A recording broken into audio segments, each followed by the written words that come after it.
할렐루야. 오늘도 복되고 귀한 날 기도의 자리에 나온 성도님들을 환영합니다. 2025년 10월 9일 목요일 새벽 기도회를 시작합니다. 오늘 우리에게 주신 하나님의 말씀은 역대하 21장 2절부터 20절까지 말씀입니다. 여호사밧의 아들 여호람의 아우들 아사랴와 여히엘과 스가랴와 아사랴와 미가엘과 스바디아는 다 유다 왕 여호사밧의 아들들이라. 그의 아버지가 그들에게는 은금과 보물과 유다 견고한 성읍들을 선물로 후히 주었고, 여호람은 장자이므로 왕위를 주었더니 여호람이 그의 아버지의 왕국을 다스리게 되어 세력을 얻은 후에 그의 모든 아우들과 이스라엘 방백들 중 몇 사람을 칼로 죽였더라. 여호람이 왕위에 오를 때 나이가 32세라 예루살렘에서 8년 동안 다스리니라. 그가 이스라엘 왕들의 길로 행하여 아합의 집과 같이 하였으니 이는 아합의 딸이 그의 아내가 되었습니다. 그가 여호와 보시기에 악을 행하였으나 여호와께서 다윗의 집을 멸하기를 즐겨하지 아니하셨음은 이전에 다윗과 더불어 언약을 세우시고 또 다윗과 그의 자손에게 항상 등불을 주겠다고 말씀하셨음이더라. 여호람 때에 에돔이 배반하여 유다의 지배하에서 벗어나 자기 위에 왕을 세우므로 여호람이 지휘관들과 모든 병거를 거느리고 출정하였더니 밤에 일어나서 자기를 애워싼 에돔 사람과 그 병거의 지휘관들을 쳤더라. 이와 같이 에돔이 배반하여 유다의 지배하에서 벗어났더니 오늘까지 그러하였으며, 그때 림나도 배반하여 여호람의 지배하에서 벗어났으니 이는 그가 그의 조상들의 하나님 여호와를 버렸음이더라. 여호람이 또 유다 여러 산에 산당을 세워 예루살렘 주민으로 음행하게 하고 또 유다를 미혹하게 하였으므로 선지자 엘리야가 여호람에게 글을 보내어 이르되, 왕의 조상 다윗의 하나님 여호와께서 이같이 말씀하시기를, 내가 내 아비 여호사밧의 길과 유다 왕 아사의 길로 행하지 아니하고 오직 이스라엘 왕들의 길로 행하여 유다와 예루살렘 주민들이 음행하게 하기를 아합의 집이 음행하듯 하며, 또 내 아비 집에서 너보다 착한 아우들을 죽였으니 여호와가 내 백성과 내 자녀들과 내 아내들과 내 모든 재물을 큰 재앙으로 치시리라. 또 너는 창자에 중병이 들고 그 병이 날로 중하여 창자가 빠져나오리라 하셨다. 여호와께서 블레셋 사람들과 구스에서 가까운 아라비아 사람들의 마음을 격동시키사 여호람을 치게 하셨으므로 그들이 올라와서 유다를 침략하여 왕궁의 모든 재물과 그의 아들들과 아내들을 탈취하였으므로 막내 아들 여호아하스 외에는 한 아들도 남지 아니하였더라. 이 모든 일 후에 여호와께서 여호람을 치사 능히 고치지 못할 병이 그 창자에 들게 하셨으므로 여러 날 후 2년 만에 그의 창자가 그 병으로 말미암아 빠져나오매 그가 그 심한 병으로 죽으니 백성이 그들의 조상들에게 분향하던 것 같이 그에게 분향하지 아니하였으며, 여호람이 32세에 즉위하고 예루살렘에서 8년 동안 다스리다가 아끼는 자 없이 세상을 떠났으며, 무리가 그를 다윗 성에 장사하였으나 열왕의 묘실에는 두지 아니하였더라.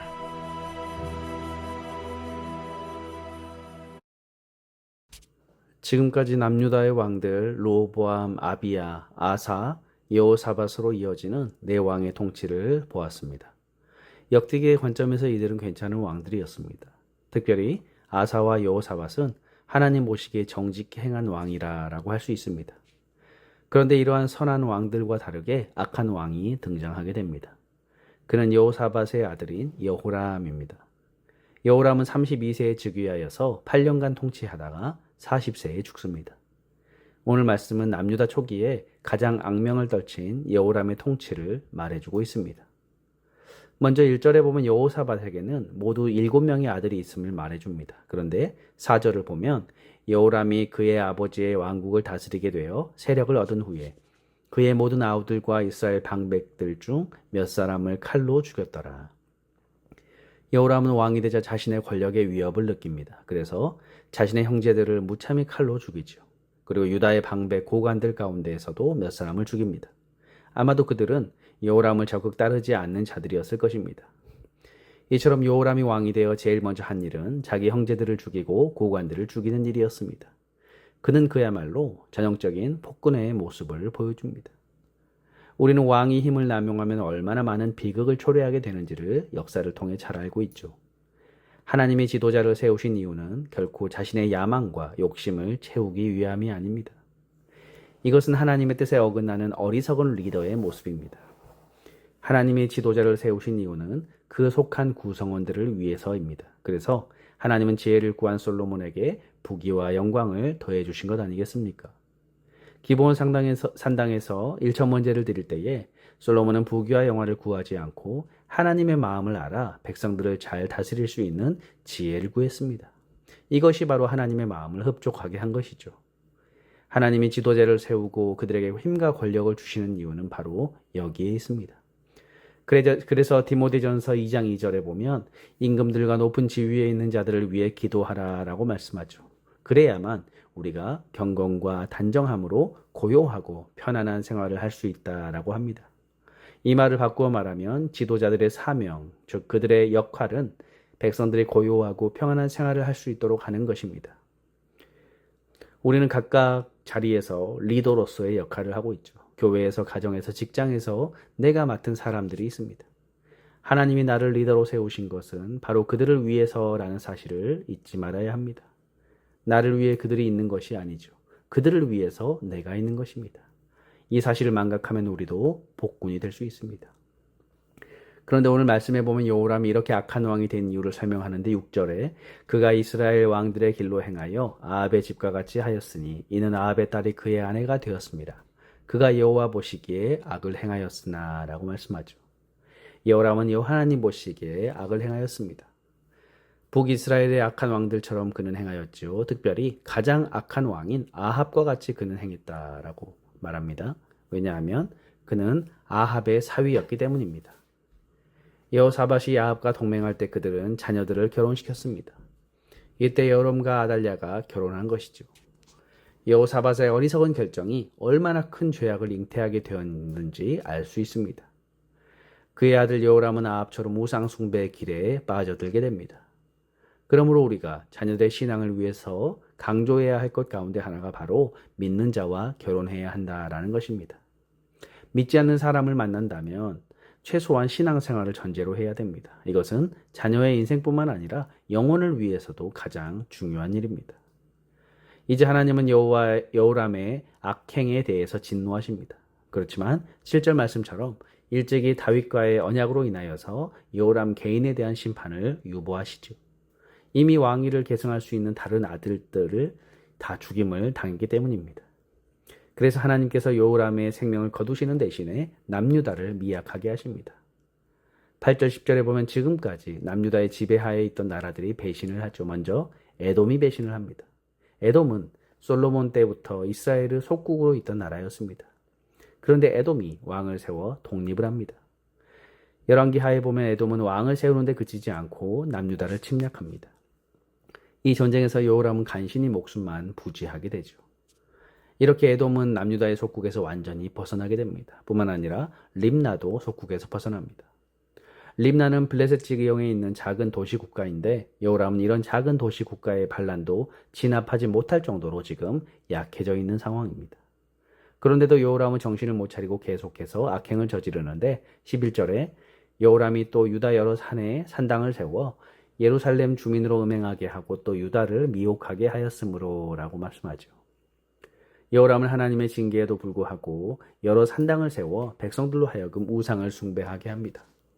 조부인 아사와 부친인 여호사밧은 산당들을 제거했는데 여호람은 그 제거한 산당들을 다시 세워서 백성들이 우상을 섬기게 만들었습니다. 이것은 북이스라엘 아합과 그의 딸 아달랴의 영향을 받았기 때문입니다. 그래서 북이스라엘에서 활동하던 선지자 엘리야가 편지를 보내어 여호람을 책망합니다. 그것이 바로 12절에서 14절의 내용이죠. 하나님의 큰 재앙으로 여호람과 그 집을 큰 재앙으로 칠 것이고 여호람은 중병에 걸릴 것이다 라는 것입니다. 이 말씀대로 블레셋과 아라비아 군대가 유다를 공격합니다. 그들은 유다를 침략하여 왕궁의 모든 재물을 탈취하고 여호람의 자녀들을 포로로 잡아갑니다. 그때 여호람의 아들들 가운데 오직 여호아스만 남게 되죠. 그리고 2일 후에 여호람은 창자에 병이 들어 죽게 됩니다. 이 병은 하나님의 징계로 온 병이기 때문에 의원이나 의학에 소용이 없었던 것입니다. 오직 회개만이 살 길이었는데 여호람은 그렇게 하지 않았습니다. 결국 병이 심해져서 그는 창자가 밖으로 빠져나올 정도가 되어 죽게 되었습니다. 오늘 본문 마지막 말씀은 여호람이 죽은 후에 백성들의 반응을 보여주고 있죠. 19절 20절에서도 백성들은 여호람의 죽음에 분향하지 않습니다. 그의 죽음을 애도하지 않았다라는 것이죠. 또한 그는 왕들의 묘실에는 장사되지 않았습니다. 그의 종말이 얼마나 비참했는지를 보여주고 있습니다. 오늘 말씀을 정리하면서 여호람은 두 가지의 큰 죄를 지었죠. 첫 번째는 형제들과 방백들을 죽인 죄입니다. 두 번째는 우상을 숭배한 죄입니다. 그런데 그의 결정적인 죄가 다른 데 있습니다. 바로 그의 가장 큰 잘못은 하나님 앞에 회개하지 않았다라는 것입니다. 그의 할아버지인 아사나 부친인 여호사밧도 잘못이 있었습니다. 그렇지만 그들은 징계받을 때에 돌이켜서 회개하고 하나님을 찾았습니다. 그러나 여호람은 끝까지 회개하지 않았습니다. 전쟁이 일어나도 회개하지 않았고 선지자의 책망이 있어도 회개하지 않았고 중한 질병에 걸려도 회개하지 않았습니다. 그러므로 오늘 우리는 여호람을 통해서 우리는 회개의 능력과 은혜를 다시 한번 생각해 보아야 할 줄 믿습니다. 우리 삶의 진짜 문제는 회개하지 못하는 것입니다. 회개야말로 우리 삶의 가장 큰 능력입니다. 회개할 수 있다는 것이 얼마나 큰 은혜인지 모릅니다. 우리가 아무리 큰 죄를 지었어도 하나님은 진심으로 뉘우치는 자를 용서하시고 구원해 주십니다. 회개하는 자에게 복을 주시고 은혜를 베풀어 주십니다. 그러므로 십자가의 사랑과 용서의 은혜를 기억하며 회개의 능력으로 날마다 하나님 앞에 믿음으로 살아가시는 저와 여러분들 되시기를 주님의 이름으로 축복합니다. 기도하겠습니다. 하나님, 오늘 여호람이 하나님 앞에 또 여러 가지 큰 죄를 저질렀지만 결정적으로 또 회개하지 않고 또 자기의 의로움을 내세웠습니다. 하나님, 우리 스스로도 매일매일 하나님 앞에 살아가면서 우리 자신을 돌아보게 하시고 또 회개하게 하시고 주님의 은혜를 구하는 삶을 살아갈 수 있도록 인도하여 주옵소서. 감사드리며 예수님의 이름으로 기도드리옵나이다. 아멘. 주기도문으로 예배를 마치겠습니다. 하늘에 계신 우리 아버지여, 이름이 거룩히 여김을 받으시오며 나라의 임하옵시며 뜻이 하늘에서 이룬 것 같이 땅에서도 이루어지이다. 오늘날 우리에게 일용할 양식을 주옵시고 우리가 우리에게 죄 지은 자를 사하여 준 것 같이 우리 죄를 사하여 주옵시고 우리를 시험에 들게 마옵시고 다만 악에서 구하옵소서. 대개 나라와 권세와 영광이 아버지께 영원히 있사옵나이다. 아멘.